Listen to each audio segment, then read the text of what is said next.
নমস্কার। বিবেকানন্দ সেবা মিশনের ইউটিউব চ্যানেলে আপনাদের সকলকে স্বাগত জানাই। এর আগে যে ভিডিওটা আমরা প্রকাশ করেছিলাম সেটি শ্রীমৎ স্বামী গম্ভীরানন্দজি মহারাজের একটি সাক্ষাৎকার দেশ পত্রিকায় 1988 সালের 20 ফেব্রুয়ারি সংখ্যায় প্রকাশিত হয়েছিল। আজ আমরা দ্বিতীয় পর্ব শুরু করছি। অমিয় বন্দ্যোপাধ্যায় মহাশয় এই সাক্ষাৎকারটি নিয়েছিলেন পূজনীয় মহারাজের। তিনি এখানে প্রশ্ন করছেন, মহারাজ, এবার আমার তৃতীয় প্রশ্ন। মানব চেতনায় শ্রীরামকৃষ্ণকে ক্রমেই আরও বেশি করে স্থান করে নিচ্ছেন? তাঁর ভাবধারা কি ক্রমেই বিকাশ লাভ করলে কিভাবে এবং কতটা? স্বামী গম্ভীরানন্দজি উত্তর দিচ্ছেন, শ্রীরামকৃষ্ণের ভাব ক্রমেই বিস্তার লাভ করছে বলেই তো মনে হয়। অনেক কাল আগে 1342 বঙ্গাব্দে 1936 খ্রিস্টাব্দে শ্রীরামকৃষ্ণের জন্মশতবার্ষিকী উপলক্ষে রবীন্দ্রনাথ লিখেছিলেন, বহু সাধকের বহু সাধনার ধারা, ধ্যানে তোমার মিলিত হয়েছে তারা, তোমার জীবনে অসীমের লীলাপথে নূতন তীর্থরূপ নিলয়ে জগতে, দেশ বিদেশের প্রণাম আনিল টানি, সেথায় আমার প্রণতি দিলাম আনি। এখন এই ছোট্ট সুন্দর কবিতাটির সবটুকুই প্রণিধানযোগ্য। বিশেষ করে পঞ্চম পংক্তিটি, দেশ বিদেশের প্রণাম, সত্যি আশ্চর্যভাবে আকর্ষণ করছেন শ্রীরামকৃষ্ণ। আমরা দেখতে পাচ্ছি শ্রীরামকৃষ্ণ সাহিত্য ক্রমেই বেড়ে উঠছে এবং ক্রমেই আরও বেশি ভাষায় অনুদিত হচ্ছে। অনেকে আবার এই মতবাদ নিয়ে মৌলিক গ্রন্থও রচনা করছেন। আমরা জানি না এমন অনেক জায়গায় শ্রীরামকৃষ্ণের ভাবধারা ছড়িয়ে পড়েছে ও পড়ছে। শ্রীরামকৃষ্ণের বাণীর মধ্যে এমন একটা নিজস্ব শক্তি আছে যা নিজের প্রচারের জন্য শুধু রামকৃষ্ণ মঠ বা মিশনের ওপর নির্ভর করে না।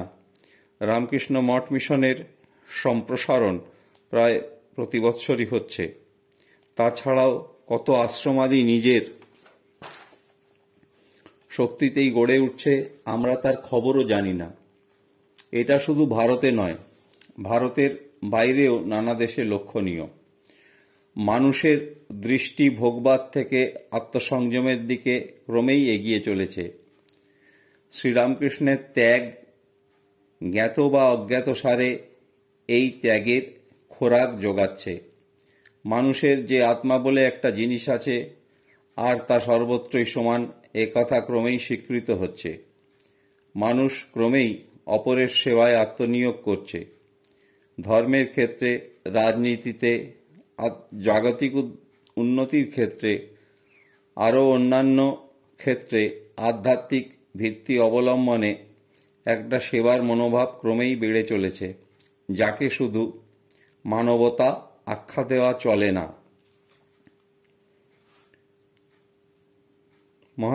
অমিয়বাবু আবার প্রশ্ন করছেন, মহারাজ, আমার চতুর্থ প্রশ্নটি এই। একবার একটি পরিসংখ্যানে দেখেছিলাম এদেশের সাধুর সংখ্যা নাকি 70 লক্ষ। এত না হলেও 10 লক্ষ সাধু তো আছেনই। এরা দশনামী সম্প্রদায়ের এবং তার বাইরের, ধরা যাক উদাসীরা। বলা বাহুল্য, রামকৃষ্ণ মঠের সাধুদের এই হিসাবে ধরা হচ্ছে না, যদিও তারা দশনামী সম্প্রদায় ভুক্ত। এখন ভারতের সাধু সম্প্রদায়ের ওপর, সাধু ও সাধু সংঘগুলির ওপর শ্রীরামকৃষ্ণ বিবেকানন্দ ভাবধারা কতটা প্রভাব বিস্তার করেছে এবং কিভাবে? স্বামী গম্ভীরানন্দজি উত্তর দিচ্ছেন, এক সময় ছিল যখন হরিদ্বারের দশনামী সম্প্রদায় রামকৃষ্ণ মিশনের সাধুদের ভাঙ্গি সন্ন্যাসী বলতেন। ভাঙ্গি অর্থাৎ ম্যাথর। এখন তারা রামকৃষ্ণ মিশনের সাধুদের সাথে এক পঙ্গতে বসে খান এবং ভান্ডারাতে নিমন্ত্রণ জানান।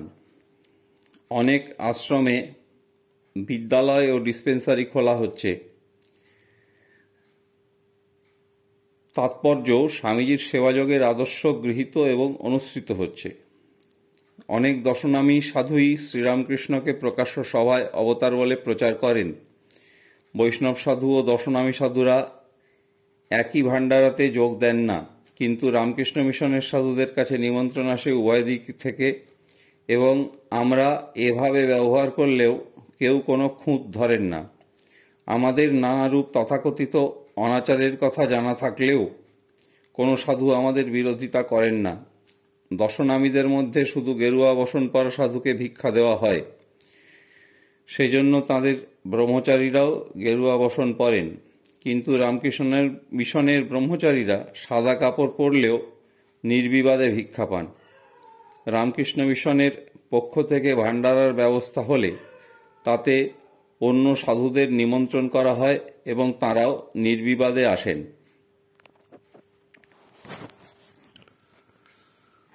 অমিয়বাবু আবার প্রশ্ন করছেন, মহারাজ, এবার আমার পঞ্চম প্রশ্ন। শ্রীরামকৃষ্ণ সংঘের মূল কেন্দ্র বেলুড়ে এবং দেশ বিদেশ ব্যাপী এর শাখা কেন্দ্রগুলিতে হাজার হাজার নরনারী আসছেন, দীক্ষাও পাচ্ছেন অনেকে। এরা রামকৃষ্ণ বিবেকানন্দ ভাবধারা সত্যই কতটা গ্রহণ করছেন, সমাজে তা কতটা প্রতিফলিত, নাকি ব্যাপারটা অনেকটাই গতানুগতিক? পূজনীয় গম্ভীরানন্দজি উত্তর দিচ্ছেন, হাজার হাজার কেন, তার চেয়েও বেশি লোক অনেক সময় আসেন। এখন তাঁদের মনোরাজ্যে শ্রীরামকৃষ্ণ কতটা প্রভাব বিস্তার করতে পেরেছেন তার মাপকাঠি কি হবে? শ্রীরামকৃষ্ণের দীক্ষিত ভক্ত নন এমন ব্যক্তিরাও শ্রীরামকৃষ্ণের বাণী ও জীবনী সম্বন্ধে গ্রন্থাদি লিখছেন। তারপর পাঁচালী, যাত্রা, চলচ্চিত্র ইত্যাদিতেও শ্রীরামকৃষ্ণের জীবনী ও বাণী প্রতিধ্বনিত হচ্ছে। দূরদর্শন ও আকাশবাণীতেও শ্রীরামকৃষ্ণ স্থান দখল করে নিয়েছেন।